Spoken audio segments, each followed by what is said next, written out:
histórias da Bíblia que eu fico olhando isso daqui, eu fico, Jesus do céu, como que isso aqui é bom, sabe?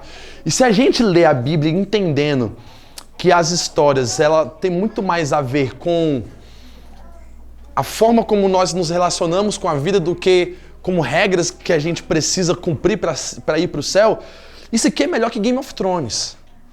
Isso daqui, as histórias que tem aqui são mais instigantes, as histórias que tem aqui são interessantíssimas, são coisas épicas que acontecem que você fala, caraca, como que é bom ter histórias assim para nos dar um sentido e um propósito, para nos trazer uma referência de como que nós devemos viver e como que Deus ele se relaciona com a sua criação. Mesmo a Bíblia não escondendo os defeitos dos nossos heróis, né, os heróis da fé. Você não vê a Bíblia em nenhum momento querendo esconder. A Bíblia é como se fosse o histórico aberto dos personagens. Sim, dos podres deles e tudo. Você olha assim pra Davi, tem hora que você fala assim, cara, é só um cara encapetado pra fazer um trem desse. E é segundo o coração de Deus, um homem segundo o coração de Deus. Então, você vê, por exemplo, relatos de João e Pedro falando coisas igual o João. O João, ele é interessantíssimo, o apóstolo do João. Ele vai escrever, ele fala bem assim, porque quando ele vai falar dele mesmo, João, o apóstolo, o discípulo em que Jesus amava. Você fica, o cara se acha pouco, né? Igual Moisés, né? Quando vai escrever o Pentateuco, pelo menos eu acredito que foi Moisés que escreveu, no Pentateuco você vai ter no livro depois de Deuteronômio, gente. Igor, me ajuda. Números? Depois... Levítico. Em Levítico tem bem assim, que Moisés era o homem mais humilde da terra. E foi ele que escreveu isso. Você vê que a humildade do cara tá lá em cima, né? Mas enfim, são histórias interessantíssimas. E aqui eu queria contar uma história para vocês, que é a história de Caim e Abel. E como que dentro dessa história tem coisas riquíssimas para nos confrontar, para nos consolar e nos santificar. Então eu queria muito que você prestasse atenção nisso daqui e que você saísse daqui com o coração aberto àquilo que Deus quer ministrar, não só na nossa manhã, mas durante o nosso dia, tá bom? Porque da mesma forma como bateu forte em mim, como que às vezes eu me vejo em Caim e preciso me resolver mais em Abel. Então vamos lá. Capítulo 4, versículo 1. Fala bem assim. E conheceu Adão a Eva, sua mulher, e ela concebeu e deu à luz a Caim, e disse, alcancei do Senhor um homem. E deu à luz mais a seu irmão Abel. Abel foi pastor de ovelhas e Caim foi lavrador de terra. E aconteceu ao cabo de dias que Caim trouxe do fruto da terra uma oferta ao Senhor. E Abel também trouxe dos primogênitos das suas ovelhas e da sua gordura e atentou ao Senhor para Abel e para a sua oferta. Mas para Caim, para a sua oferta, não atentou. Irou-se Caim fortemente e descaiu-lhe o semblante. E o Senhor disse a Caim, por que tiraste? E por que descaiu o teu semblante? Se bem fizeres, não é certo que serás aceito? E se não fizeres bem, o pecado jaz à porta, e sobre ti será o seu desejo, mas sobre ele deves dominar. E falou Caim ao seu irmão Abel. Sucedeu que, estando eles no campo, se levantou a Caim contra seu irmão Abel e o matou. E disse o Senhor a Caim, onde está Abel, teu irmão? E ele disse, não sei, sou eu o guardador do meu irmão? E disse Deus, o que fizestes? A voz do sangue do teu irmão clama a mim desde a terra. E agora maldito és tu desde a terra que abriu a sua boca para receber da mão o sangue do teu irmão. Ponto aí. Vamos lá.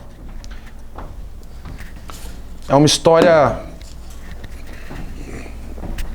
curta, né? Curta no sentido literário, né?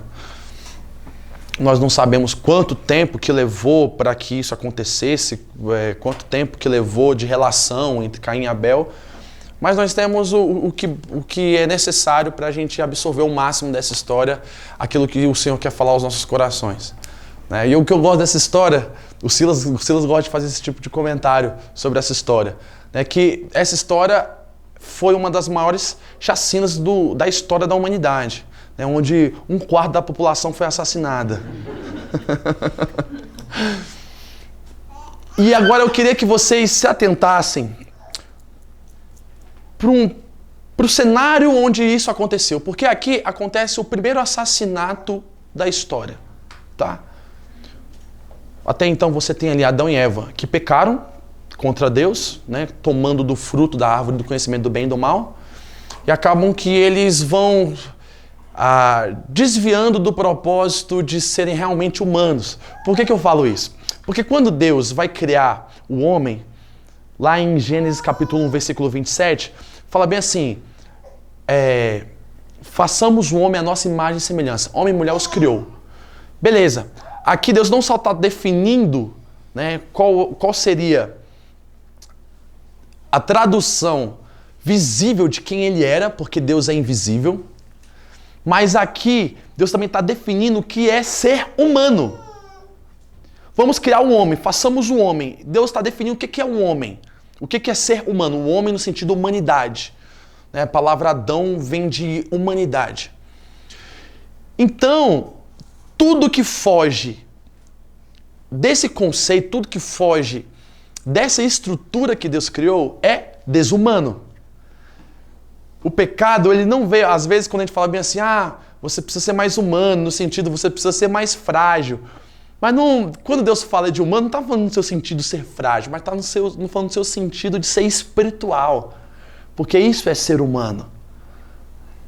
Isso, dentro da estrutura que Deus criou, está a definição de humanidade, do que é de fato. Jesus, ele foi mais humano do que qualquer outro ser humano da Terra. Porque ele era o mais parecido, né? O idêntico ao Senhor, o idêntico ao Pai. Então, tudo que foge isso é desumano. E aqui você começa a história da desumanidade, até chegar Jesus e trazer a redenção para as nossas vidas. Amém. Mas aí você vai ver o cenário que foi construído para que esse assassinato acontecesse. Existe uma interpretação judaica desse texto, porque a gente sempre olha para Caim como o filho, né, pejorativo, o filho mau. A gente olha para Caim, a sensação que a gente tem é que Caim era um emburrado, Caim era o desobediente, Caim era o chato, e Abel, a gente tem a sensação de que ele era o legal, de que ele era o filho favorito dos pais. Apesar da Bíblia não citar tantos detalhes assim dessa história para que a gente imaginasse isso. E a gente não percebe os detalhes que a Bíblia cita para que a gente possa entender que Caim tem muito mais a ver comigo e com você do que alguém que a gente imagina. Vou dar um exemplo. Quando o pastor fala de fariseu, os fariseus. Normalmente, é difícil de se colocar no lugar do fariseu, porque a gente pensa, cara, eu não sou fariseu. A gente tem as imagens prontas na nossa cabeça de quem seriam os fariseus. A gente olha para o movimento evangélico, a gente consegue reconhecer alguns personagens que se colocariam bem facilmente ali no lugar de um fariseu. E é difícil a gente se encarar como fariseu, porque, eu não me vejo uma pessoa tão excelente assim para ser um fariseu, no sentido de eles serem excelentes na sua reputação, mas serem hipócritas por dentro. Aí a gente fala assim, não, eu sou ruim por dentro e por fora. Não é difícil eu ser um fariseu aqui. Então a gente meio que se consola, às vezes, criando uma imagem que a Bíblia não nos passou. Que quem nos passou foi uma caricatura evangélica. E a gente olha para esse texto dessa forma. Mas existe uma interpretação judaica que fala que o filho mau era Abel. Aí aqui eu vou usar um exemplo do meu pastor. Meu pastor falou uma vez, conversando comigo, que continua sendo meu pastor, né, lá da Carisma, o pastor Dico. Ele falou bem assim pra mim: Alaí, eu tenho 3 filhos. Só que um dos 3 muito sapeca, é muito atentado. E às vezes os outros dois têm ciúmes da relação que eu tenho com meu filho, porque essa relação que eu tenho com esse meu filho que é atentado, eu preciso estar perto dele para ele não cair, para ele não ir para o caminho errado. Então eu preciso ser mais atento com ele, eu preciso estar mais perto dele. Os outros dois são mais maduros, os outros dois já são macaco velho, os outros dois já têm noção de como é que é a vida. Esse meu filho ainda está passando por esse processo, principalmente quando você passa ali pela adolescência, onde vem a rebeldia e tal. Eu preciso estar perto dele, eu preciso estar amando ele de uma forma com que ele se sinta amado e protegido e ele não vá para o caminho errado. Os outros dois, eu já sei que eu posso agir de uma outra forma. Os outros dois, eu já sei que eu posso falar não. Falar não, que ele vai saber escutar um não. Assim, pai, beleza, já estou maduro para escutar um não. Então existe uma interpretação judaica de que aqui você tem um filho mais velho que é Caim, que deveria ser mais maduro que seu irmão mais novo e pronto para escutar um não de Deus. A cobrança em cima de Caim era maior pelo fato da sua idade mais madura, então assim, já que ele é o irmão mais velho, ele está pronto para não ser satisfeito toda hora nas suas carências e nas suas necessidades. Então ele pode escutar um não. Tanto que existe tanta teologia, tanta pregação em cima o porquê que Deus não aceitou a oferta de Caim, mas a Bíblia não fala assim, o porquê que Deus não aceitou. Simplesmente Deus não aceitou, Deus disse um não. Assim como qualquer outro pai vai falar um não para o filho alguma hora. Ah, não, porque o Abel, ele deu as primícias. Não existe isso. Você não vê Deus falando assim, eu não aceitei a sua oferta porque você não me deu as primícias. Não estava falando nada disso. Deus só falou um não. Não. E o mais interessante disso tudo, não sei se vocês ficam curiosos, porque, gente, o assassinato aconteceu em ambiente de culto. O primeiro assassinato da história aconteceu em um culto. Em um culto. O cenário que nós temos aqui é o cenário de um culto. Eles estão diante do Senhor apresentando suas ofertas. Deus disse sim para um, disse não para o outro. O outro que recebeu um não ficou chateado, frustrado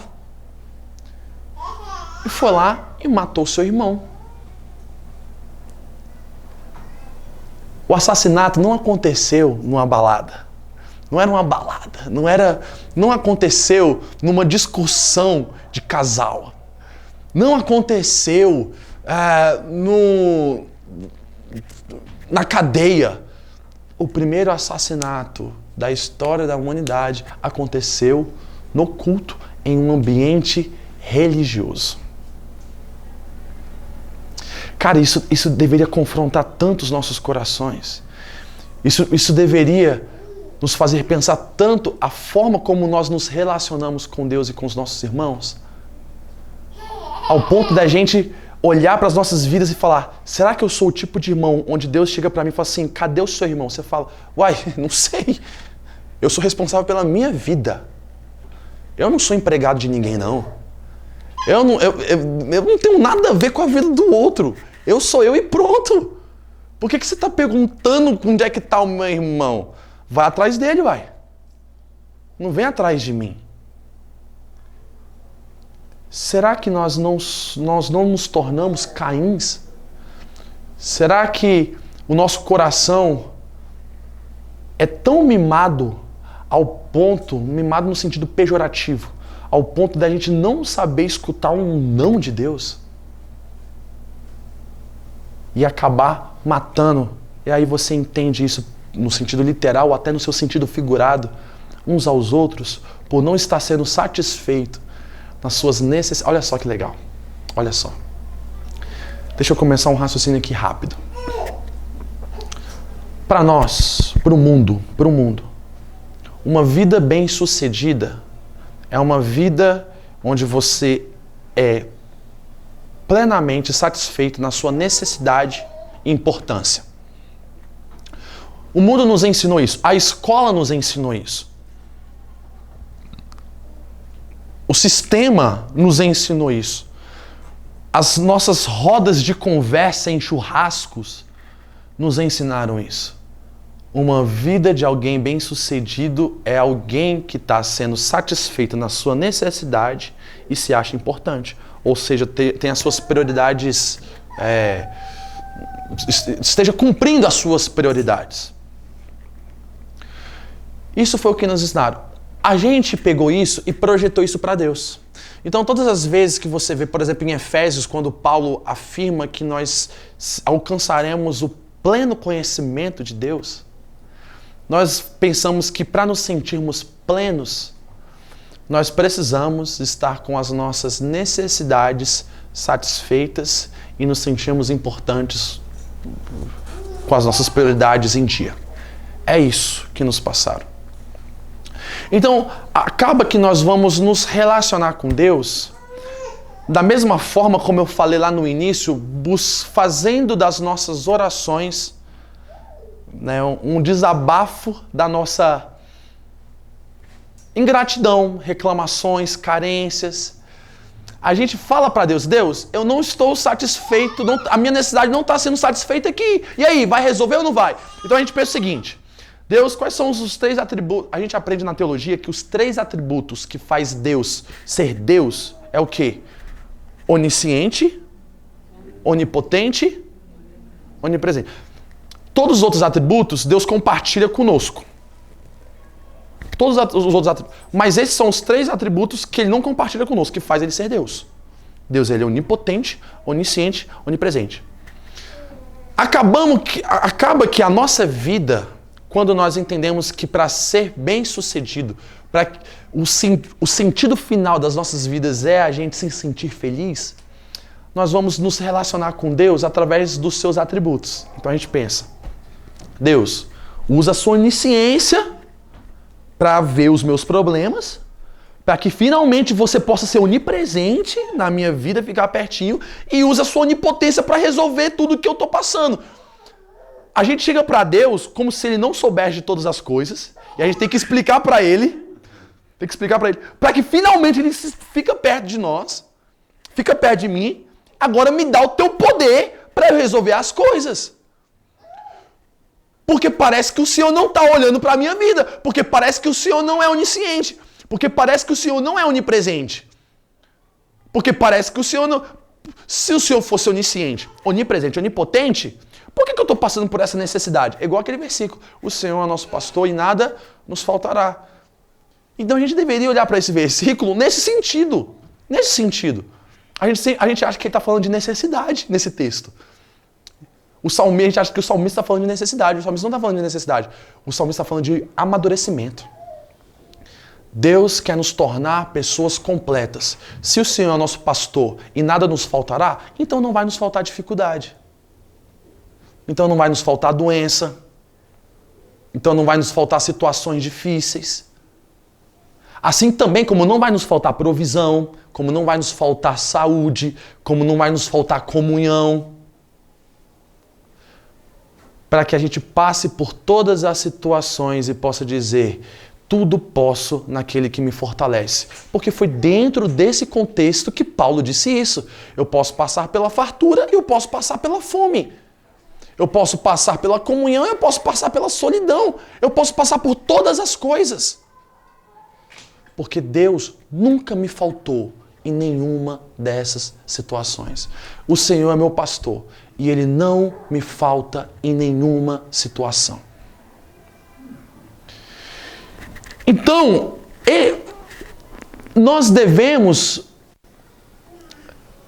parar de querer se relacionar com Deus através do seu poder, do poder de Deus, e começar a se relacionar com Deus através da vontade dEle. Para de se relacionar com Deus através desses atributos e começa a se relacionar com Deus através da natureza. Quais são as 3 naturezas de Deus? A gente só fala dos 3 atributos, né? Quais são as 3 naturezas de Deus? Amor, graça e comunhão. O amor do Pai, graça do Filho e comunhão do Espírito. Não é essa a bênção final que eu até hoje nunca decorei? Deus, Deus, Ele não quer ser conhecido no seu poder, gente. Deus ele quer ser conhecido na sua vontade. Porque quando ele for ser conhecido, porque quando a gente conhecer Deus nessa vontade, na vontade dele, nós seremos pessoas maduras. Nós seremos pessoas virtuosas. Ao invés de sermos filhos mimados que não conseguem escutar o não dele. Nós seremos pessoas responsáveis, ao invés de sermos pessoas frustradas. Porque quando você atinge a maturidade, existem... Vamos lá, lembra que eu falei lá no início, que quando o homem peca, ele começa a se desumanizar? Ou seja, ele deixa de ser homem e passa a ser mais animal. Tanto que a Bíblia afirma que a pessoa que vive na iniquidade, ela é como o cachorro que vomita e come o próprio vômito. Para ela faz sentido. Ela vive só para satisfazer a necessidade dela e se sentir importante, porque é assim que um animal age. Através da sua intuição, através das suas carências. O animal, ele age assim. Então, às vezes, a gente pensa que para a gente se sentir completos, nós precisamos ser satisfeitos em todas as nossas necessidades. Só que ser satisfeito na necessidade é relativo. É relativo. Vou dar um exemplo. Eu sou Deus. Imagina que eu sou Deus. Né? Aí eu crio a galinha e o cachorro. Aí eu vou lá, dou um pedaço de carne para a galinha e dou uma espiga de milho para o cachorro. Qual a sensação que eles vão ter de mim, sendo Deus? Uai, você está de brincadeira comigo. Apesar de ser alimento, eles não vão se sentir satisfeitos. Porque é relativo. Então o que eles vão se sentir? Frustrados. Frustrados. Eles queriam que eu pegasse o milho e desse para a galinha. Eles queriam que eu pegasse o pedaço de carne e desse para o cachorro. Mas vai que eu dei a carne para a galinha para que ela pudesse compartilhar com o cachorro. Vai que eu dei um milho para o cachorro para que ele pudesse entender que ele tinha que se encontrar ali com a galinha e alimentar ela. Mas animal não pensa assim. Animal não pensa assim. Um animal ele só quer ser satisfeito na sua necessidade. Ou então a gente quer ser satisfeito nas nossas prioridades, se sentir importante. Só que aquilo que é importante para um também não é importante para o outro. Também é relativo. Vou dar um exemplo master, que todo mundo vai saber se identificar nisso daí. Uma discussão de casal. Já viu quando o esposo, sabe, ele prepara um mestrado. Assim, ele pesquisa em fontes de todas as faculdades mais assim, requisitadas do mundo para explicar para a esposa o quanto é importante ele poder sair com os amigos e jogar bola, sabe? Cara, quando eu chego, eu faço um artigo para a Priscila. Assim, amor, sabe por que é importante? Por causa disso, ó, vai acontecer isso, eu vou me sentir assim, isso e tal. Então eu faço uma apresentação de TCC para ela, para explicar o quanto que é importante para mim. Aí sabe o que ela fala para mim? Faz o que você quiser. Agora deixa eu dar uma dica aqui para os homens. Que eu nunca recebi isso em nenhum encontro de casal, então eu falei assim, isso devia ser palestra dentro da igreja. Quando uma mulher fala, faz o que você quiser, faça tudo, menos o que você quiser. Porque vai dar errado se você fizer o que você quiser. E a Priscila não acha importante isso, porque o importante para ela é eu arrumar um chuveiro que já está 3 semanas lá quebrado, que já está encapetado. Já não é chuveiro estragado, é chuveiro com demônio. Aquilo dali, porque já está 3 semanas estragado. Então, para ela é importante isso, e para mim é importante aquilo. Então, sempre vai haver conflito e a gente sempre vai se dividir através daquilo que é importante, porque o que é importante para você pode não ser importante para mim. E não é isso que vai me tornar uma pessoa plena no conhecimento de Deus. Não é o realizar aquilo que é importante. E também não é eu ser satisfeito na minha necessidade. Porque enquanto a gente estiver buscando ser satisfeito na nossa necessidade, enquanto a gente estiver buscando realizar tudo aquilo que é importante para nós, nós seremos pessoas que não sabem escutar um não. E quando eu falo um não de Deus, entenda como um não da vida. Porque às vezes você acha que é só um não da sua esposa. Você fala assim, poxa Deus, aí você vai em Deus, buscar os atributos dele, para ele te dar a esposa que você merece. Uai, Deus. Ou para te dar o esposo que você merece. A igreja que você merece. O trabalho que você merece. A gente vai até Deus para buscar uma vida que a gente pensa que a gente merece, porque precisa ser satisfeito na necessidade e porque precisa realizar tudo aquilo que é importante para nós. E quando Deus diz um não, quando Deus fala não para nós, o resultado final é um só. Nós iremos matar nossos irmãos. Nem que você mate na unha. Sabe quando você mata o outro na unha? De pirraça. Nós iremos matar. E Deus vai perguntar, uai, cadê seu irmão? Assim, tá doidão, Deus? Eu sou eu, ele é ele. Eu não tenho nada a ver com ele. Vai resolver com ele. Aquilo que o Léo falou no discipulado sobre transferir a culpa, né? Achar que tudo que acontece de ruim na nossa vida é culpa ou do outro ou de Deus. Em última instância, a gente culpa Deus por ter nos proporcionado a vida que a gente está vivendo, onde a nossa realidade, nós não estamos sendo satisfeitos na necessidade e na importância. Aí começa dois casal apaixonados, duas pessoas apaixonadas, mas são extremamente carentes e não conseguem pensar além da sua necessidade e da sua importância. Aí chega lá na frente, vai chegar e vai falar assim, nossa, mas você não é a pessoa com quem eu casei. Aqui, quem já escutou isso? Meu Deus do céu. Ah, você não é um homem com quem eu casei, você não é a mulher com quem eu casei. Não, a gente sempre foi. Só que as nossas carências não deixavam a gente enxergar isso. Você me pergunta, né, tá, vai acabar de forma triste? Porque parece que não está indo para nenhum... Se não é necessidade. Se não... Igual uma vez eu falando sobre oração numa igreja, eu falei, gente, não tem que orar por necessidade nem por importância. Aí uma irmã chegou para mim e falou assim, pastor, então como é que ora? Que eu descobri que eu não sei orar, então.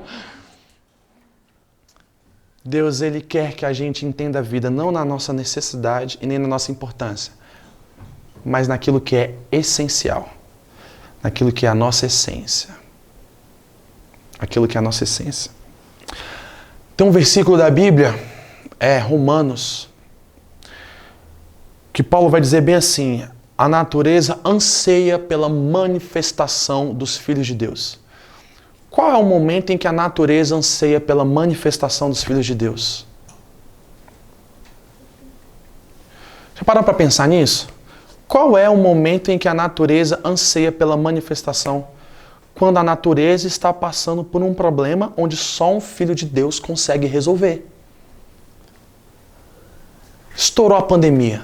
Eu lembro, nossa, cara, eu tenho assim, coisas pontuais na minha cabeça que mostram como que a igreja, como que a gente tem falhado. Eu falo só a igreja, eu me coloco, tá? Eu estou me falando Alaí. Lembra quando explodiu a paralisação, né, dos caminhoneiros e todo mundo ficou louco, achou que ia acontecer um apocalipse zumbi. Não ia ter mais carne, então todo mundo queria comprar todas as carnes do mercado, não ia ter mais gasolina, então o pessoal levava, era três tanques assim, de gasolina para encher e tal. Mas ninguém estava se colocando como filho de Deus nessa situação e falou assim, calma gente, vai dar para todo mundo, vai restar para todo mundo, nós sabemos nos cuidar. Se vocês não sabem, pelo menos eu sei cuidar. Cara, eu lembro uma vez, um amigo meu teve uma promoção do McDonald's que tava não lembro, acho que R$5 o Big Mac, alguma coisa assim, era uma coisa absurda. E as pessoas postavam um tanto de Big Mac que elas compravam por causa dessa promoção. Vocês lembram dessa promoção que o McDonald's fez? Isso, da Black Friday, isso mesmo. R$2. Cara, por que você falou isso agora? Eu ia falar mal agora da pessoa que fez isso. Eu sei que eu tava errado, né? Cara, velho, assim, era todo mundo postando, assim, um monte. Aí teve um brother meu, eu falei assim, meu Deus do céu, como que eu preciso aprender com esse menino? Ele comprou um monte também, só que ele saiu distribuindo pra uma galera. Aí ele filmando, né, falou assim, ô rapaz, tá não sei o que, toma aqui um Big Mac e tal. Aí ele botou tipo uma legenda assim, um lanche que eles nunca imaginariam receber de uma pessoa super improvável que iria acontecer, tal, uma coisa mais ou menos assim.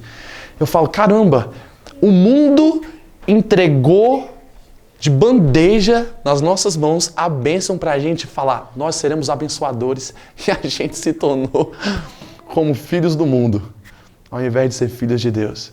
O mundo nos deu de assim, cara, seja um abençoador. O mundo te deu. Mano, abençoa. Olha o preço que eu tô colocando aqui. Eu tô te dando a oportunidade para você manifestar quem você é. Tem pessoas que parece que você olha para a testa dela, tá assim, ó, fala de Jesus para mim, seja Jesus na minha vida. Porque o mundo anseia por isso. Mas nós nos tornamos Caíns. Nós matamos os outros. Aquilo que era para a gente dar, a gente quis pegar para tudo, só para nós. Aquilo que era para doar, na perspectiva de entregar, nós achamos que a vida é só receber. Aí quando nós não estamos recebendo, nós depositamos a nossa frustração. Ou no casamento, ou em Deus, ou no trabalho, ou em qualquer outro lugar. Agora, vamos lá. O que é ser filho de Deus, se relacionar com a vida na sua essência? Já viram a erva cidreira?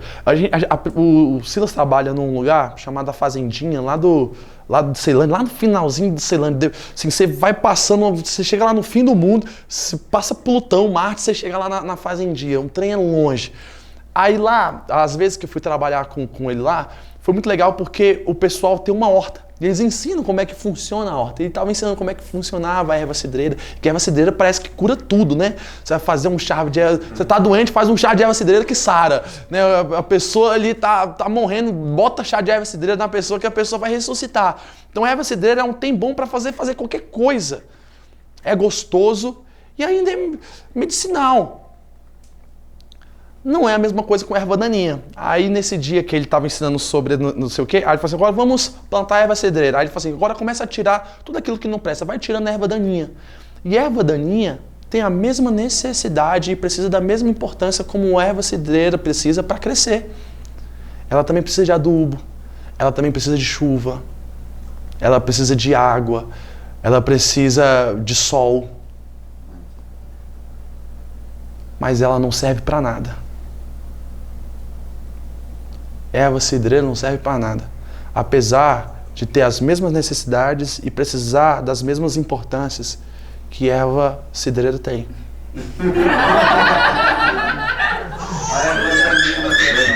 Pronto, que erva daninha tem. Sem vano, não adianta. Toda palavra eu vou te soltar uma dessa, velho. Bom que vocês já se ligaram.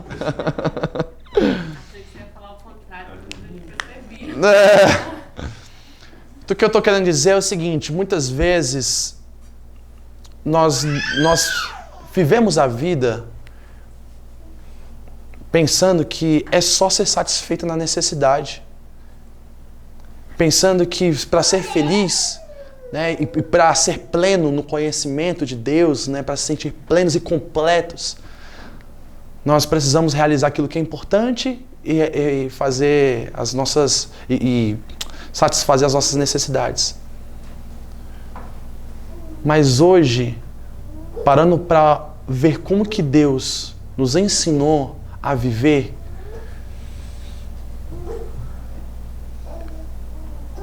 eu vejo como que é importante a gente pensar a vida no seu propósito e como que nós devemos ser pessoas que se doam e preenchem. Tem algum sentido de mostrar o céu na vida de quem só está vivendo o inferno. Porque foi isso que Jesus fez. Ele não matou o irmão. Ele se sacrificou pelo irmão. Ele se sacrificou pelos irmãos. E foi essa semente que deu fruto. E foi essa semente, foi esse sacrifício, foi essa morte que gerou vida em nós. Porque Jesus preenche. Jesus era o tipo de pessoa que chegava num lugar e o lugar mudava, o ambiente mudava. As pessoas olhavam para ele assim, cara, não é possível, esse cara é muito bem resolvido. Esse cara é iluminado, esse cara fala de uma forma diferente. Porque ele não pensava a vida na sua necessidade e realizar as coisas importantes. Ele pensava a vida em mostrar a sua essência. E para encerrar, lá no meu trabalho, eu estava passando por uma situação onde eu não estava sendo satisfeito na minha necessidade e muito menos da minha importância. Assim, diversos questionamentos que eu fiz. Aí eu lembro que teve uma reunião de manhã no trabalho e meu diretor falou bem assim, não, porque você é um funcionário. Eu mostrando os meus questionamentos, eu falei, cara, eu queria receber mais de vale transporte por causa da gasolina, eu queria receber não sei o que, olha que eu tenho feito isso e tal, então eu fui falando. E eu tava sentindo que a minha necessidade não estava sendo satisfeita. E as coisas, eu não estava nem me sentindo importante ali pelo fato dele depois ter falado bem assim para mim, porque você é um funcionário muito caro. Aí a sensação que eu tive, cara, que vida frustrada eu tô tendo, meu Deus do céu. Aí quantas vezes nós nos sentimos assim, quando nós passamos por uma situação onde estamos com os nossos problemas potencializados, né? Estamos passando com as nossas necessidades e as nossas carências à flor da pele. Aí eu fiquei com aquilo, eu falei, Deus, me faz enxergar o que é que você quer comunicar para mim nisso tudo, sabe? Aí no final do dia teve reunião dos pais. E eu, naquela reunião de trabalho onde eu me senti humilhado. Cara, como que eu escuto alguém falando isso, né? Como se o meu trabalho não tivesse nenhum tipo de relevância. E aí, naquele momento eu questionei meu trabalho. Falei, cara, realmente, se um dia for para cortar gastos, eu tô ali já no primeiro ali, no ensino religioso. Depois o professor de educação física. Aí vai indo, né? Professor de filosofia.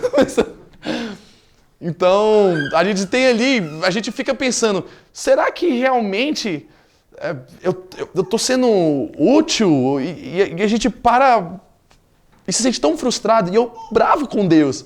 Falei, poxa Deus, eu não queria estar onde eu estou aqui agora, eu estou aqui por sua causa. É igual Adão falando, reclamando de Eva, e no final das contas queria reclamar de Deus. Foi você que me colocou aqui, foi isso aqui. Então eu estava nesse questionamento, e no final estava rolando uma reunião de pais, e os pais falaram bem assim, né? Não, eu só queria fazer um elogio, queria elogiar o professor de ensino religioso, né? Aí eu tava mal distraído, eu falei assim, caraca, eu que sou professor de religioso.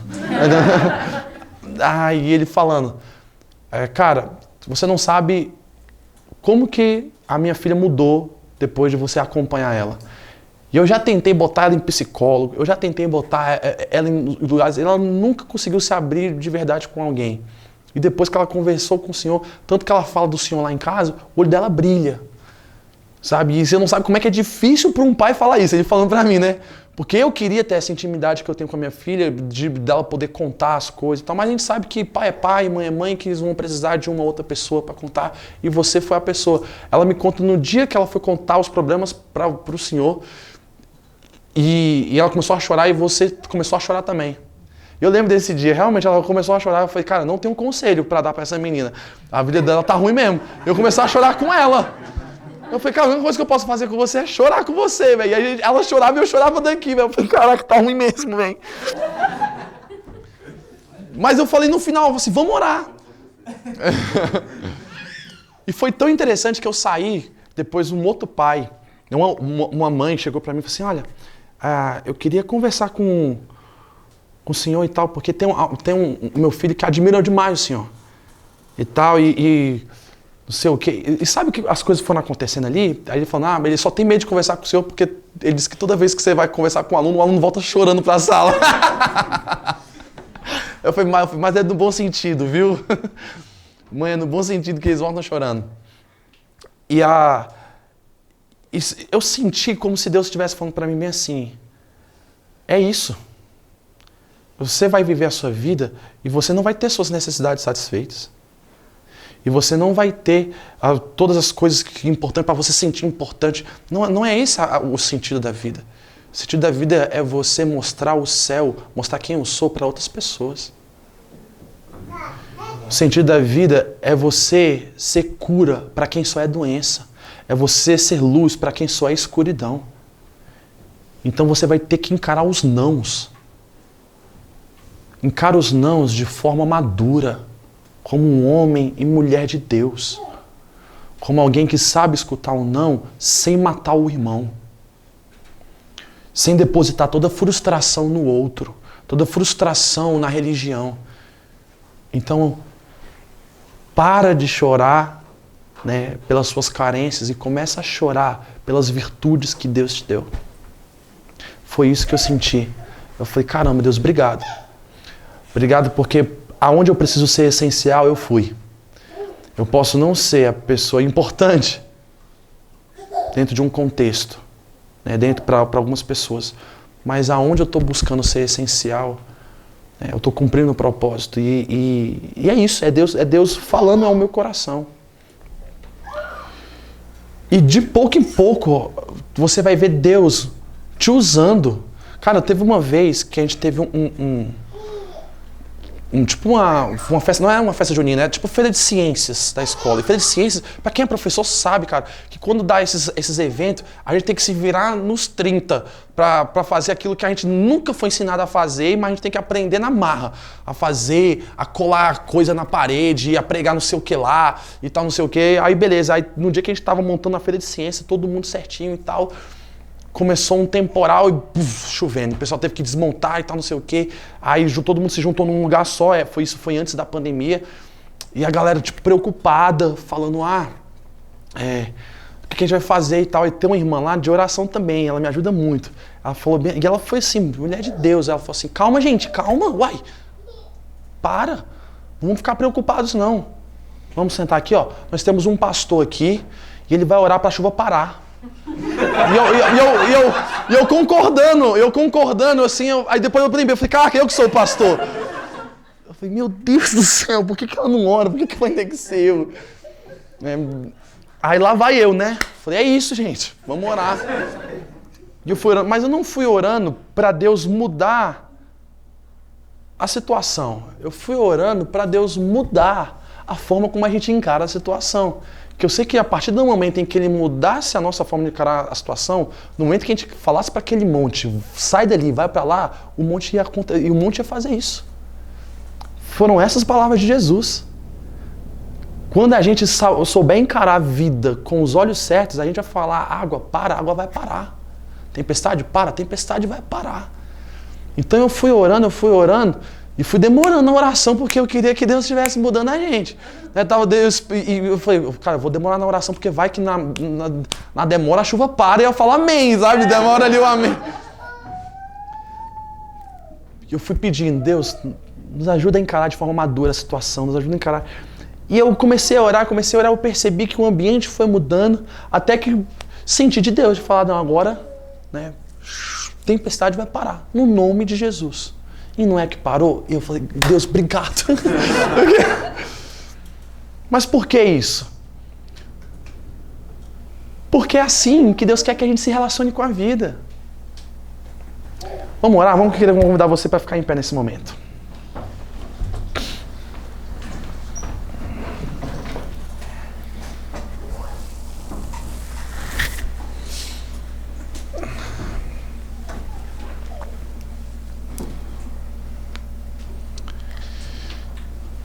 queria que você pedisse para Deus mostrar quais são as áreas da vida que você tem se sentido frustrado, insatisfeito, porque as suas necessidades, as coisas e as prioridades, as coisas importantes não estão sendo satisfeitas e realizadas.